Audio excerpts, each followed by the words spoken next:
Graças a Deus, estamos aqui na IDB Canangolândia, mais uma vez, nesta quarta-feira excepcionalmente, porque os nossos cultos são às terças, às 20, nós estamos aqui no igual compromisso de sempre, de simplesmente expor a palavra de Deus como é o dever de todo ministério honesto, sério, sincero, e que a graça de Deus possa nos acompanhar nos momentos que aqui estamos, porque nós dependemos totalmente da direção do Espírito Santo de Deus para que a palavra de Deus com fidelidade seja exposta.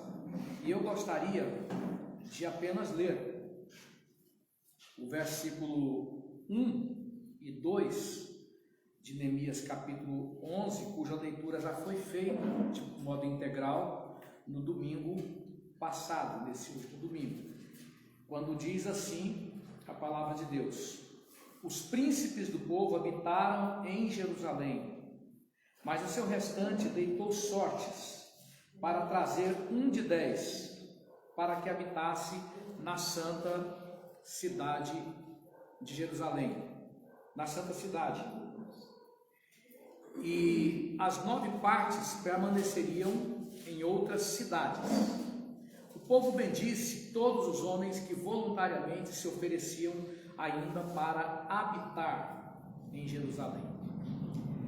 Tem alguns termos aqui que nos chamam muito a atenção, e são eles: a palavra cidade, a palavra habitar, e o mais importante deles são aqueles que habitaram, são os indivíduos, as pessoas que, tomando posse do lugar, passariam a terem um lugar como herança. E o livro de Neemias, como um dos livros históricos, trata com muita propriedade do assentamento dessas pessoas que vieram, como já ministramos anteriormente, vieram do cativeiro, onde passaram 70 anos, para agora receberem de novo a posse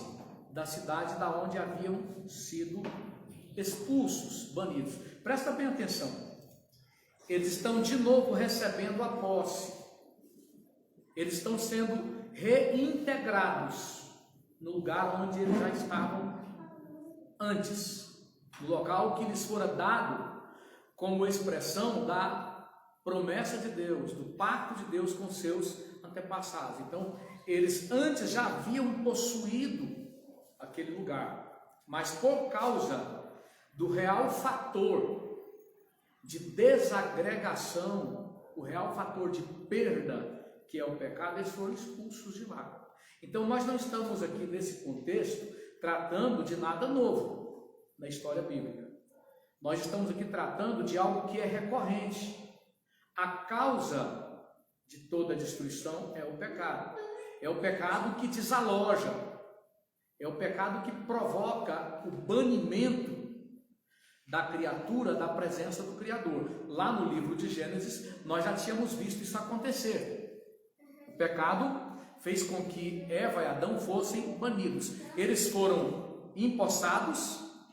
Após terem sido criados por Deus, eles foram assentados naquela terra, ou na terra, e depois que eles conversaram com Satanás, traindo a si mesmos quanto ao propósito de Deus para as suas vidas, eles foram desapossados.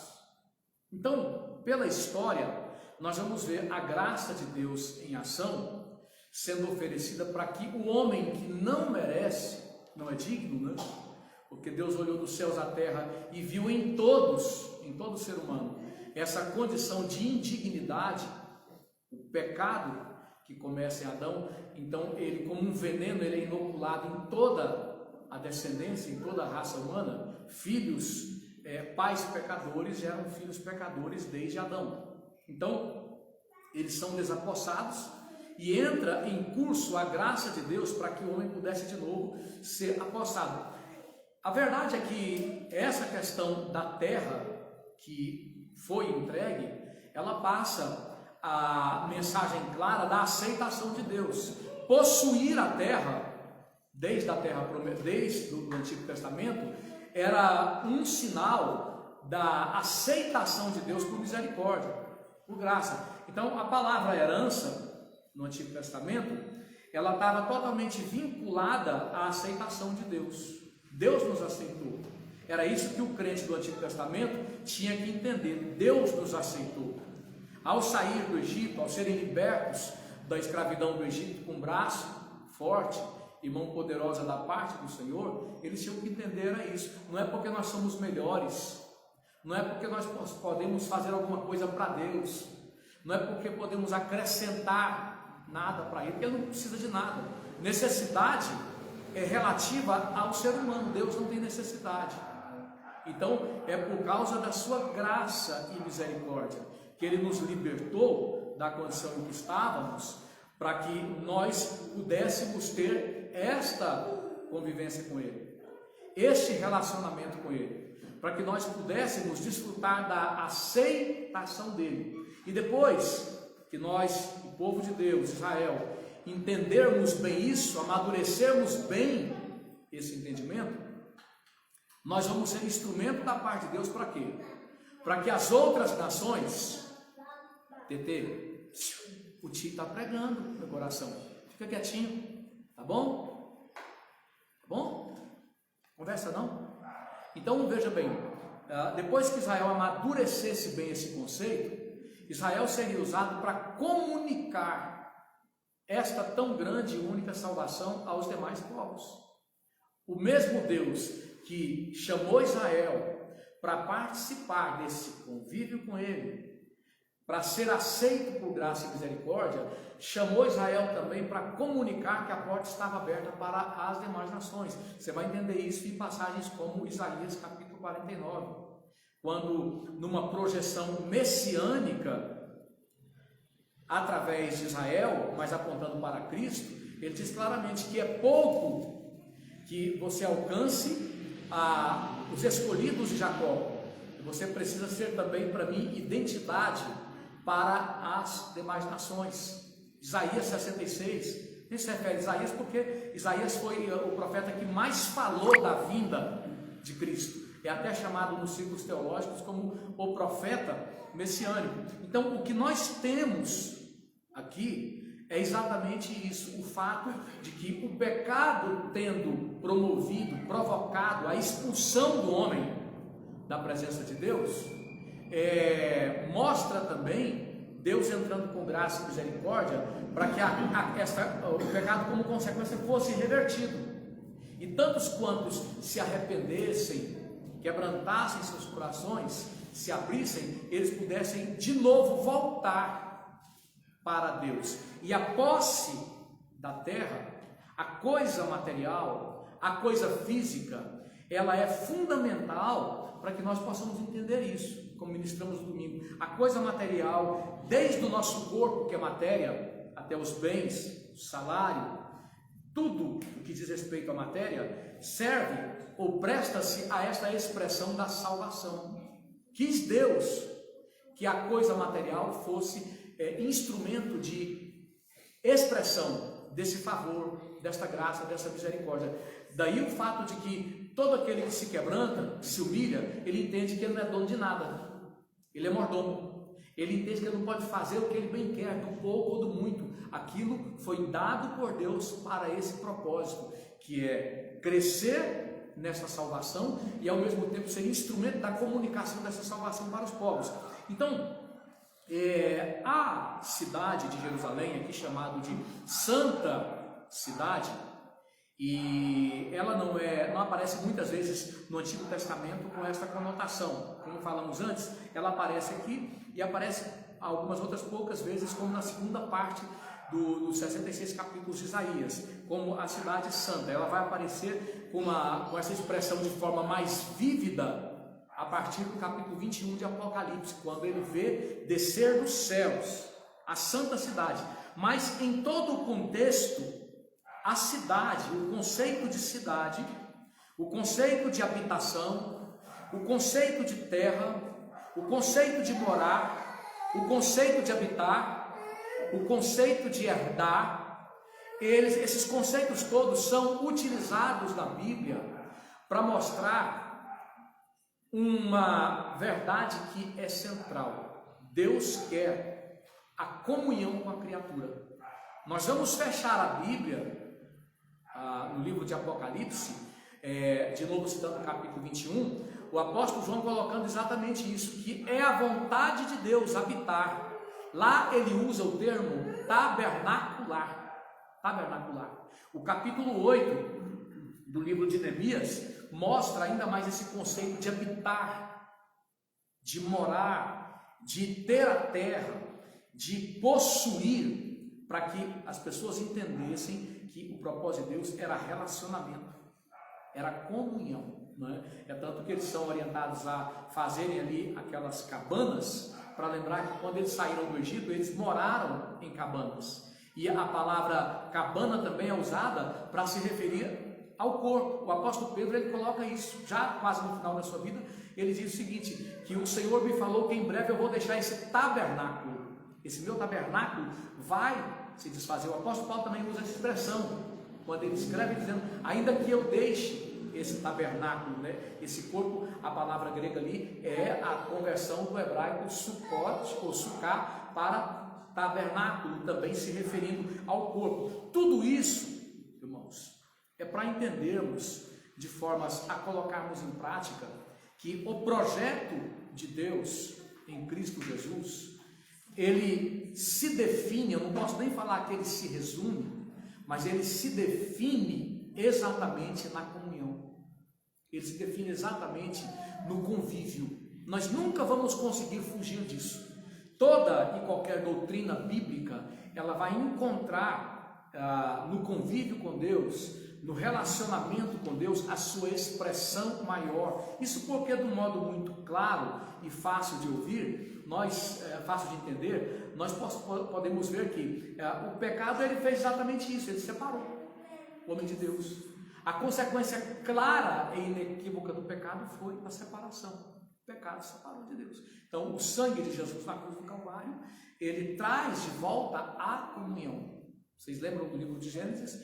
Que Deus, para que a nudez do pecado fosse coberta, ele faz o que? Ele pega ali um animal que era inocente, numa tipologia de Cristo Jesus, e a veste é a pele daquele animal que cobre a nudez de Adão e Eva, porque as folhas da figueira não serviram, não conseguiram cobrir a nudez aos olhos de Deus, só o sangue de Jesus. Então, quando nós analisamos esse contexto, aqui a partir do capítulo 11 do livro de Neemias, nós vemos exatamente isso, esta referência, aqueles que habitariam na santa cidade de Jerusalém. O salmista também faz esta pergunta, né? Quem habitará no teu santuário?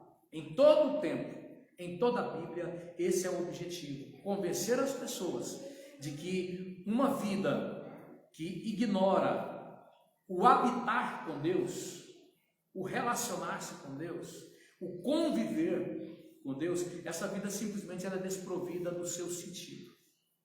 Não há razão de ser na existência se nós não somos pessoas relacionadas com Deus de forma prioritária e de forma santa.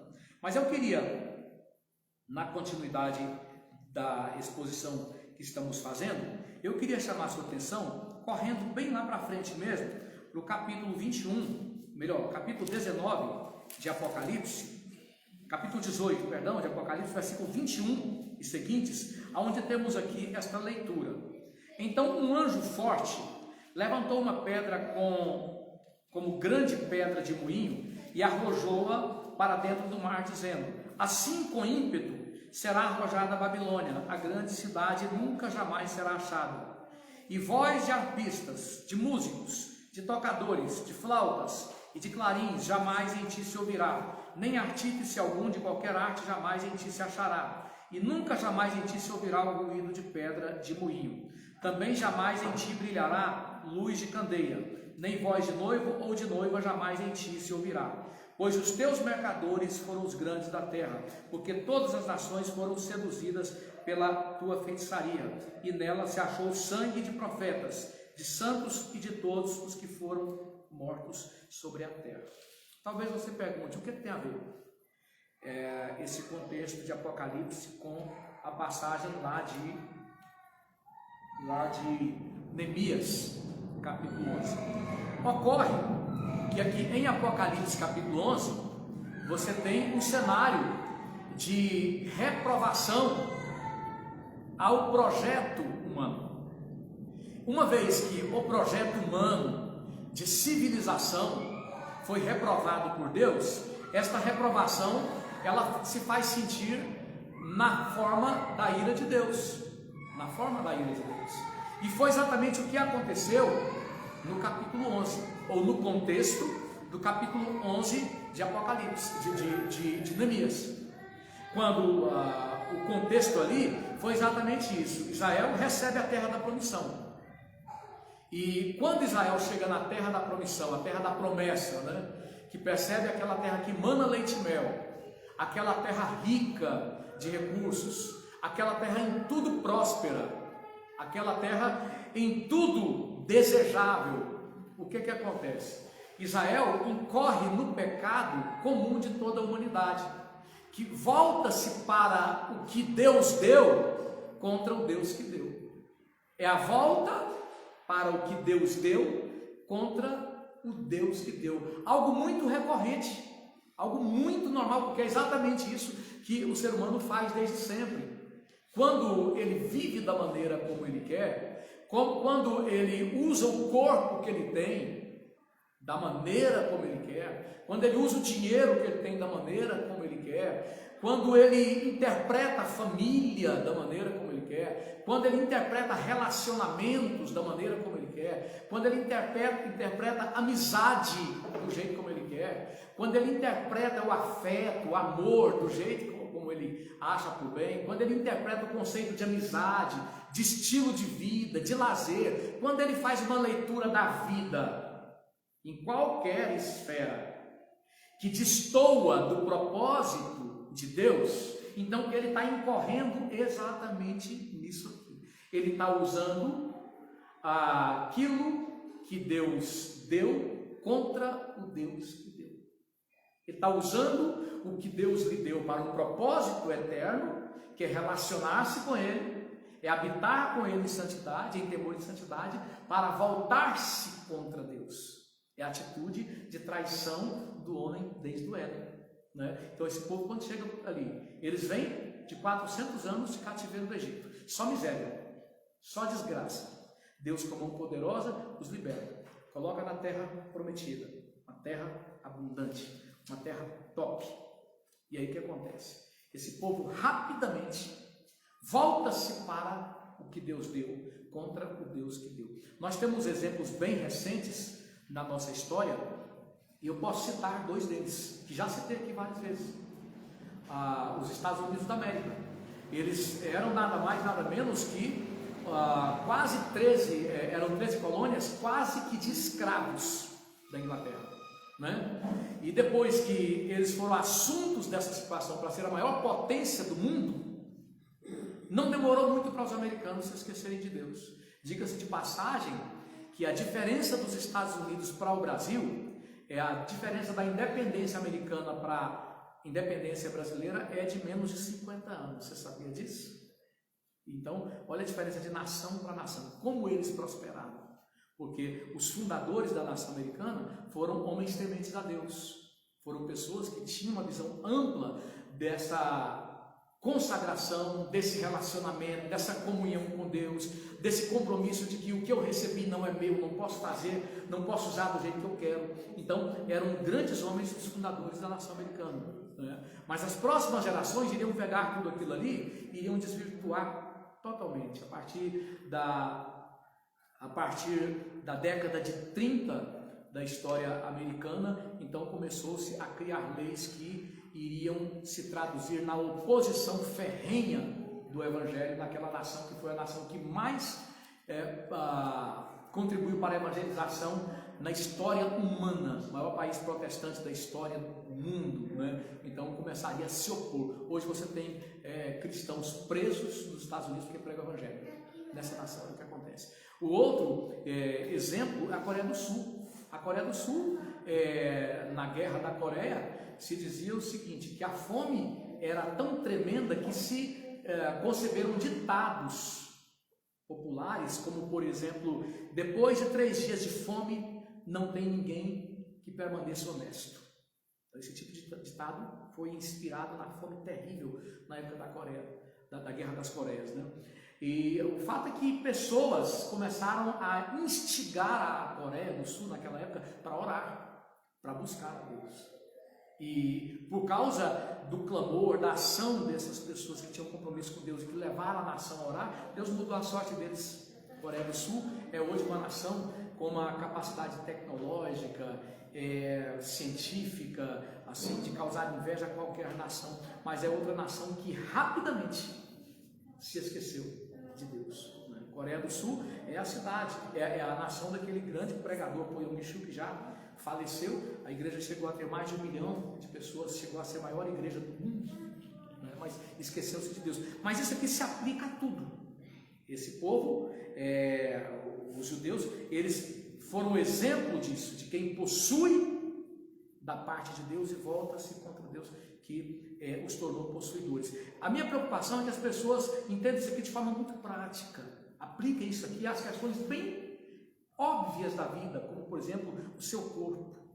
Chega um momento em que as pessoas, o menino, a menina entende que, bom, eu posso fazer o que eu quero agora, e ele se esquece que aquilo ali é de Deus, não é para ele fazer o que ele quer. Não tinha nenhum salário, não tinha emprego, não tinha nada. Quando tem algum salário, mais ou menos, então passa a usar aquilo ali para afrontar Deus. Essa é a tendência humana geral, né? Então, quando esse povo volta do cativeiro, eles vão fazer agora, vai ter a continuidade de uma reciclagem que começou no cativeiro, né, com aquela guerra terrível, onde houve uma carnificina terrível. Os babilônios mataram crianças, jovens e velhos e passaram lá 70 anos. Então eles voltam agora um povo bastante debilitado, para que eles pudessem se aprofundar de novo nesses princípios que eles abandonaram tempos atrás, que as gerações passadas se esqueceram e por isso caíram em miséria. Então, por isso que o escritor, ele enfatiza aqui no capítulo 11, olha, é a santa cidade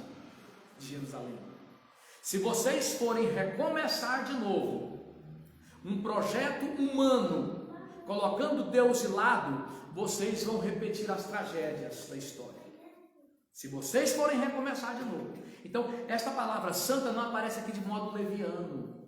Ela é muito pesada, porque ela vem aqui com uma conotação de advertência. Olhem para trás. Olhem para os séculos que se passaram. E o que é que nós temos aqui? Se você for olhar para os séculos passados, não só da história de Israel, mas das nações, das civilizações, o que é que você vai encontrar? Na estrada das civilizações que colocaram a palavra de Deus de lado, você vai encontrar destroços.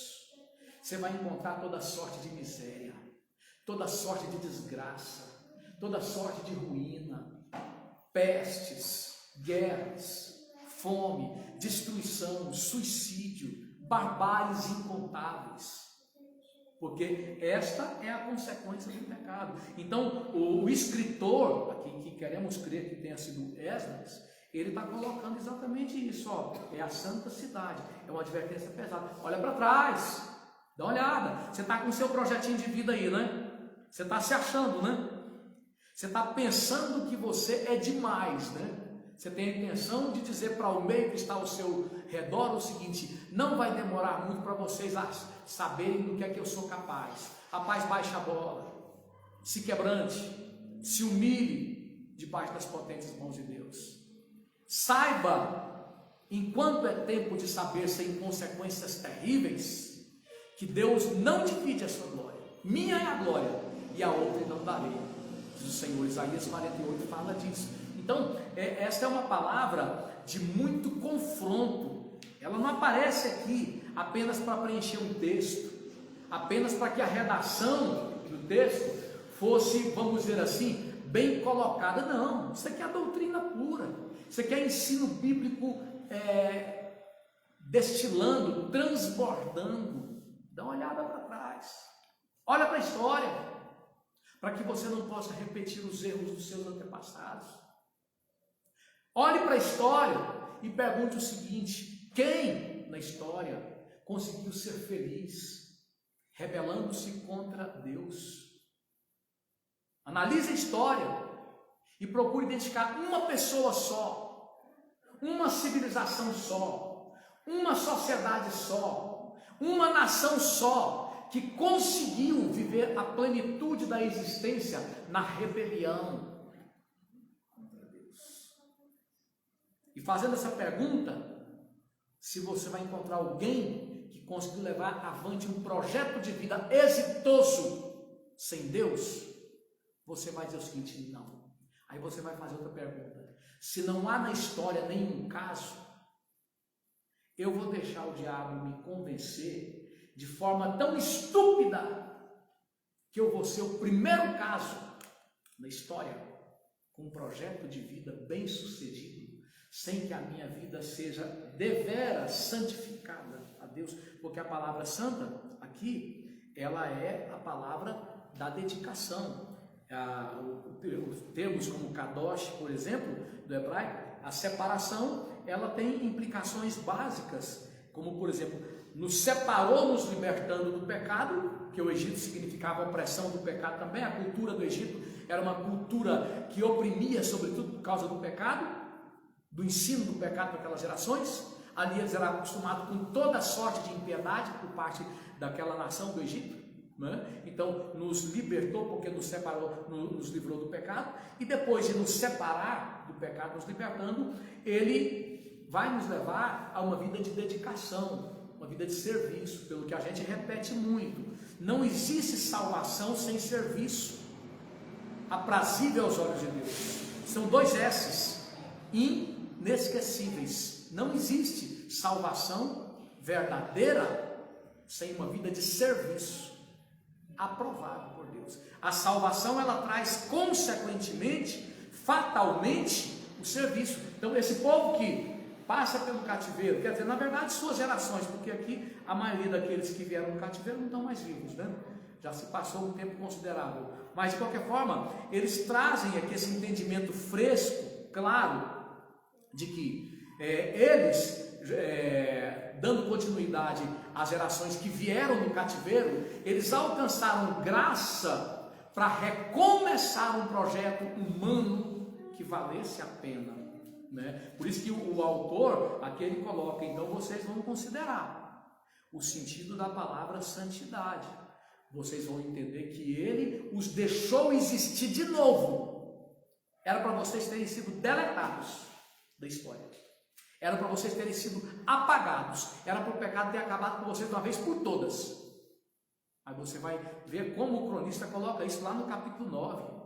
Era para o Senhor ter acabado com a gente, pelo pecado dos nossos pais, pela transgressão de nossos antepassados, mas o Senhor misericórdia. O capítulo 9 é um capítulo que destila graça, transborda na expressão da graça, da misericórdia de Deus em pleno Antigo Testamento, né? Para esclarecimento daqueles que entendem que graça é coisa do Novo Testamento. Isso não existe. Se houve salvação no Antigo Testamento, foi por graça, nunca houve salvação por mérito. Então a graça de Deus, ela atua soberanamente, sobejanamente desde o Antigo Testamento, né? Então o capítulo 9 de Neemias é um dos capítulos que mostram isso, aquele povo confessando ali naquela oração, dizendo: olha, era para o Senhor ter acabado com a gente, era para o Senhor ter nos destruído por causa dos nossos pecados, os pecados dos nossos pais, o que nós fizemos era para o Senhor detonar com a gente uma vez por todas. Então eles estão ali num contexto de muita gratidão, porque a despeito dos seus pecados, Deus os deixou existir. Deus os deixou existir, né? E o que está acontecendo aqui? Eles vão agora levar até as últimas consequências, ou eles estão sendo constituídos, né? Instigados a isso. Aqueles homens de Deus que estão ali estão promovendo um discipulado verdadeiro para que aqueles que estão reiniciando um projeto de vida, um projeto de família, um projeto de sociedade, um projeto de país, um projeto de humanidade de novo, eles pudessem entender que a dedicação a Deus, ao Deus que deu todas as coisas e que toma todas as coisas, esta dedicação deveria ser total, e não há outra palavra para expressar a totalidade desta dedicação que não a palavra santidade. Essa palavra que aparece aqui, a santa cidade. Vocês retornam na história bíblica, lá no capítulo 3, quando Deus encontra Moisés no livro de Êxodo, ele diz o que para Moisés? Sobre a terra, sobre o meio, sobre o espaço em que ele está, se referindo ao fato de que do Senhor é a terra e toda a sua plenitude, ele diz: tira a sandália dos teus pés, o lugar que tu pisas é santo. Ou seja, Deus criou o mundo, o infinito, para que o infinito fosse palco da adoração dedicada santamente a Ele. Tirar a sandália dos pés, porque naquela época quem usava as sandálias geralmente eram os senhores, escravos, servos andavam descalços. Então o Senhor está vindicando perante Moisés e perante toda a criação o seu senhorio absoluto. Você está falando de todo o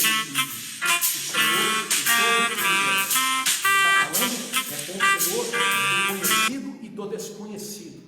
Então, posicione-se, comporte-se. Da mesma forma, ele colocaria para aquele povo, quando o complexo do Horebe treme todo, quando ele vai entregar a lei, fumega. Então, ele está dizendo para aquele povo o seguinte: olha, calem-se, vocês estão aqui para debater minha doutrina, minha palavra, vocês estão aqui para ouvir e obedecer. Eu sou Senhor de toda a eternidade, de todo o infinito. Então, esse povo que agora retorna desse segundo cativeiro, o primeiro foi o cativeiro egípcio, esse povo que retorna desse segundo cativeiro, está de novo sendo confrontado. Toma cuidado com o pouco que foi confiado a vocês, é santo. Toma cuidado, aplicando aqui com o seu corpo, o que você faz com o seu corpo. Foi dado para uma dedicação santa a Ele. Toma cuidado com o seu pouco ou muito salário. Toma cuidado com a sua maneira de administrar família, administrar trabalho, administrar relacionamentos humanos. Pergunte-se o tempo todo se a maneira de você administrar a vida em todos e quaisquer aspectos, se aquilo se presta à adoração, se aquilo se presta ao louvor, se aquilo presta para adorar a Deus. Tome cuidado para você não incorrer na tragédia das nações ao longo da história. E aqui me vem à mente uma colocação já feita anteriormente. Não sei quem é o autor, mas vale a pena repetir isso, que diz o seguinte: que a história, ela te dá duas opções. Se você ignorar a história, quando eu disse que o autor aqui, quando diz a santa cidade de Jerusalém, está convocando aquelas pessoas a olhar para a história, não só de Israel, mas da humanidade. Então diz que a história, ela te dá duas possibilidades. Ignore-a, faça ouvidos moucos, dê de ombros para a história, despreze, ouça a palavra de Deus aqui como a história por excelência e despreze, faça isso. Como a gente citou no domingo, jovem, Eclesiastes 11, né? 11, 9 dias, jovem, anda pelos caminhos do teu coração, pela vista dos teus olhos. Faz o que você quiser, ignore a história, ignore a palavra de Deus, ignore os fatos passados, ignore as consequências do pecado, passa por cima de tudo. Esta é uma opção que a história nos concede. Tenha o conceito de ministério que você quiser, passa por cima da sã doutrina, da palavra de Deus, viva o modelo de cristianismo que você quiser, passe por cima. Essa é a primeira opção que a história nos dá, e se nós fizermos esta opção, a história, ela vai responder para nós como carrasco. Ela vai ser o nosso carrasco. Ela vai ser o nosso executor. Ela vai nos executar barbaramente, como executou barbaramente, tragicamente, todos os que daqui para trás a ignoraram. A outra opção que a história nos concede é que, se nós a considerarmos, sobretudo na perspectiva bíblica, a história, ela será o nosso pedagogo. Nós vamos pegar as experiências que se passaram e vamos nos instruir desta nestas experiências dolorosas que se passaram. O profeta Isaías faz até uma projeção do milênio, quando no capítulo 2, ele, de Isaías e outras passagens, ele coloca isso. As nações vão se dirigir ao Deus de Jacó, a Sião, e eles nos ensinarão a sua lei. Nós andaremos na sua lei. Nós andaremos na sua lei. E por que a gente leu aqui o capítulo 18 do livro de Apocalipse, versículo 21 e seguintes? Veja só, nós já estamos caminhando para o fim. Ele diz aqui no versículo 23: também jamais em ti brilhará luz de candeia, nem voz de noivo ou de noiva jamais em ti se ouvirá, pois os teus mercadores foram os grandes da terra. O que é isso aqui, gente? Não se ouvirá a voz de noivo ou de noiva. Uma sociedade que ela coloca a palavra de Deus de lado é uma sociedade onde não há mais espaço para a família, para a instituição família. É uma sociedade que resolveu destruir por completo a instituição família, porque a verdadeira instituição família, ela expressa o verdadeiro evangelho. O que aconteceu com Israel quando eles foram mandados no cativeiro? A família foi destruída. Prevaleceu ali o quê? A promiscuidade em larga escala. Promiscuidade em larga escala. A impiedade da promiscuidade prevaleceu em larga escala.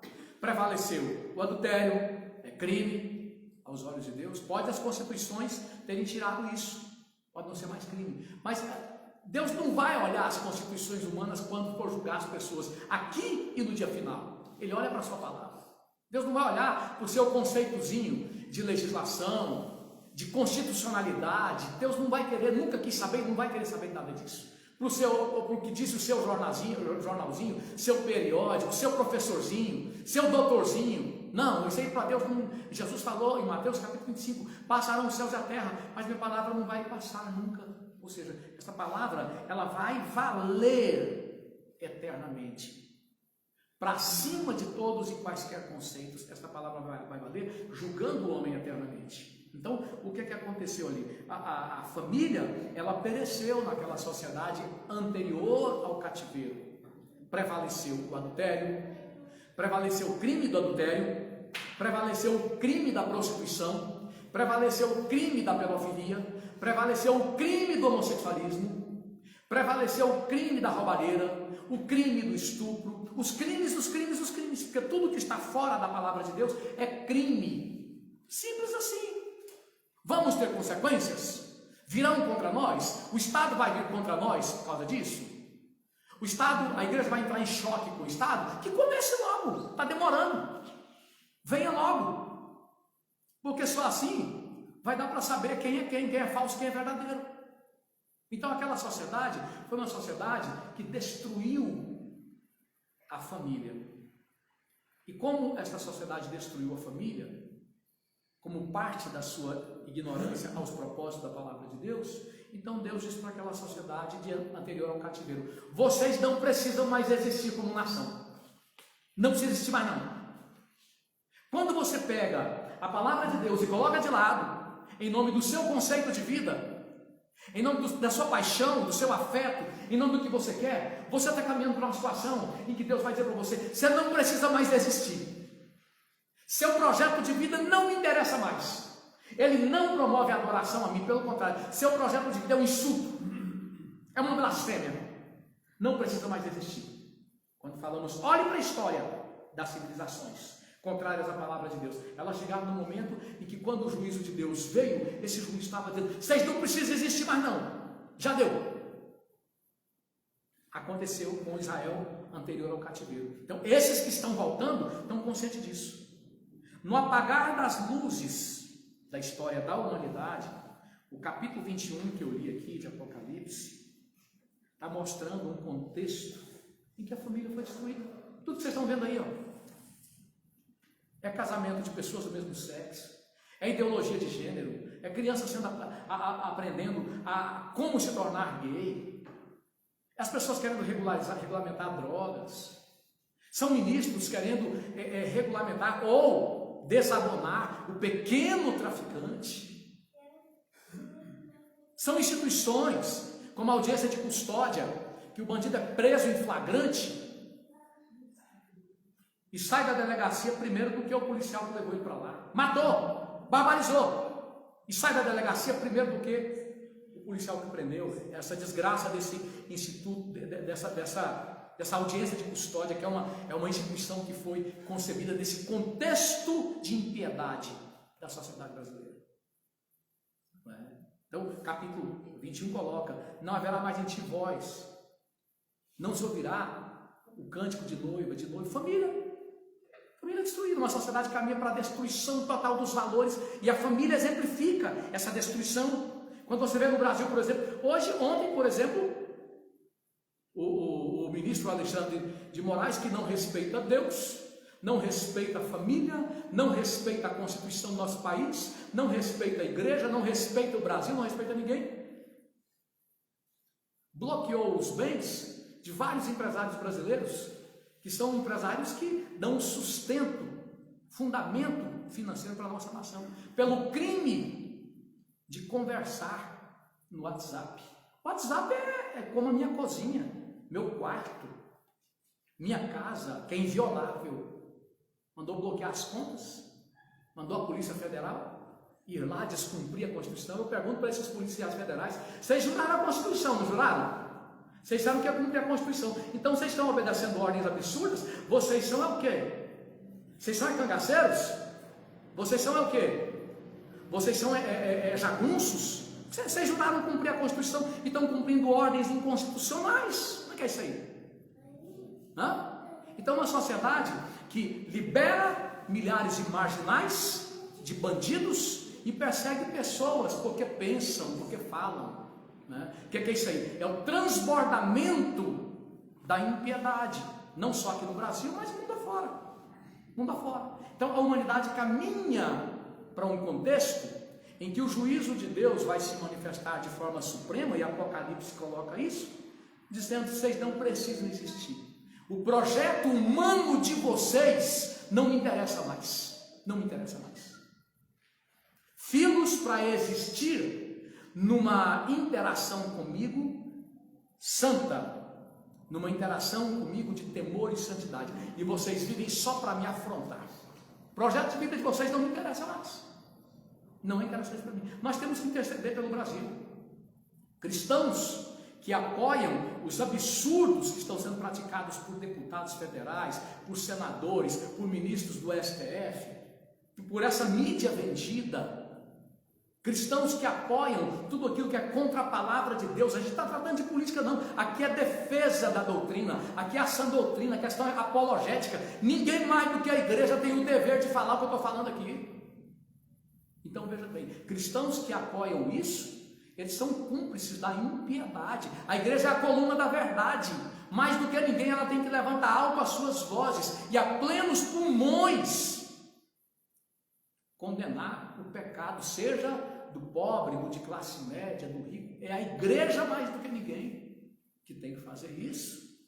Então, uma sociedade que coloca de lado os princípios da palavra de Deus, eu vou repetir aqui, ela está caminhando para um contexto em que Deus dirá para ela: recebe minha ira aí, você recebeu minha graça, você recebeu meus benefícios e você passou a me afrontar com o que eu te dei. Então agora eu vou te dar minha ira. Exista para a ira, já que você não quis existir para a graça. Exista para o juízo, já que você não quis existir para o louvor, para a adoração. As pessoas têm que se perguntar: o que nós queremos como futuro para os nossos filhos, para os nossos cônjuges, para as nossas famílias? Nós queremos um projeto que afronta a Deus? Ore pelo Brasil, suplique pela nação brasileira, interceda. Se você nunca levantou na madrugada, ore por esta nação que tem um potencial tremendo para completar a evangelização mundial. O diabo quer nos transformar no universo dos ateus, no universo da promiscuidade, na ressurreição do comunismo, que é a maior seita satânica da história da humanidade. É isso que o diabo quer fazer com o Brasil. Então interceda, clame, suplique, pela vida de suas crianças, como está lá em Lamentações capítulo 2. Levanta, clame de noite pela vida de tuas crianças, aqueles que estão prestes a perecer por causa do pecado, por causa da impiedade. É tempo de clamar pela sua família, é tempo de chamar as pessoas ao seu redor a esta conscientização. Ei, o seu projeto de vida, meu filho, minha filha, meu cônjuge, será que esse projeto de vida aqui está existindo para um louvor a Deus? Ou para um insulto? Será que esse conceito nosso de ministério deveras afronta, deveras honra a Deus ou afronta? Esse conceito de vida nosso, ele é uma oferta ou ele é uma afronta? Pense bem, é uma oferta ou é uma afronta? Nós podemos terminar esta palavra, irmãos,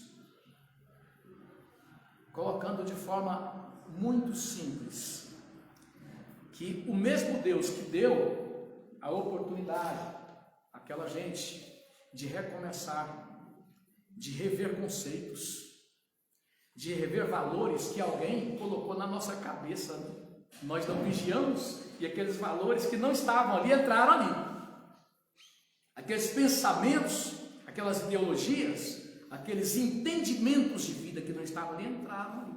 O meio, com seu poder corruptor, somou forças com o velho homem que já é inerente mesmo, e a bagaceira está aí prontinha para acontecer.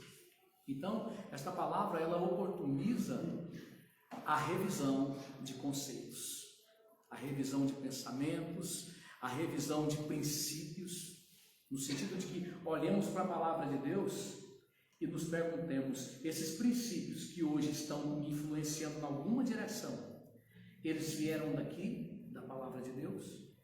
Se eles não vieram, deixe eu alterar isso, porque eu não quero que a minha vida seja uma vida de afronta a Deus, mas eu quero que a minha vida seja uma vida de oferta a Deus. Eu não quero chegar a um ponto da minha existência em que Deus, através da sua justa ira, diga para mim, seu projeto não precisa mais não, seu projeto humano, seu projeto de vida não interessa mais não, ele já deu o que deu, porque ele passou a existir para afrontar. Não compensa. Feche os seus olhos, curva a sua cabeça, ore ao Senhor nesse momento e peça a Deus para te dar graça, para que você possa reaver seus conceitos, seus valores, à luz da palavra de Deus, de modo que a sua vida escape da tragédia de existir como afronta para a alegria de existir como oferta aprazível aos olhos de Deus. No nome do Senhor Jesus, do Espírito Santo de Deus, nós oramos a Ti, Senhor, agradecidos pelos momentos que o Senhor nos concedeu, pela graça alcançada, meu Deus amado, para entender a palavra revelada, porque não é mérito humano, não é de quem quer que seja, mas é a Tua palavra, Senhor, que uma vez já revelada, o Senhor ilumina a quem o Senhor quer, para promover a Tua glória, para oportunizar salvação. Te louvamos porque o Senhor teve misericórdia, teve compaixão, nos deu graça para que fôssemos assim confrontados, fôssemos assim admoestados, fôssemos assim cobrados, fôssemos assim instruídos, consolados e edificados por esta palavra. E queremos te pedir para que esta palavra possa continuar, Senhor, queimando os nossos corações, ardendo em nossos corações ao longo da nossa existência, Pai, de modo que escapemos da tragédia de sermos afronta para a alegria imensurável de existir para ser ofertas aprazíveis aos Teus olhos. É a nossa oração e súplica no nome do Senhor Jesus. Amém. Que o amor de Deus Pai, as consolações do Espírito Santo de Deus, a graça do Senhor Jesus seja sobre todos os santos, aqui em toda a terra, e todos digam amém.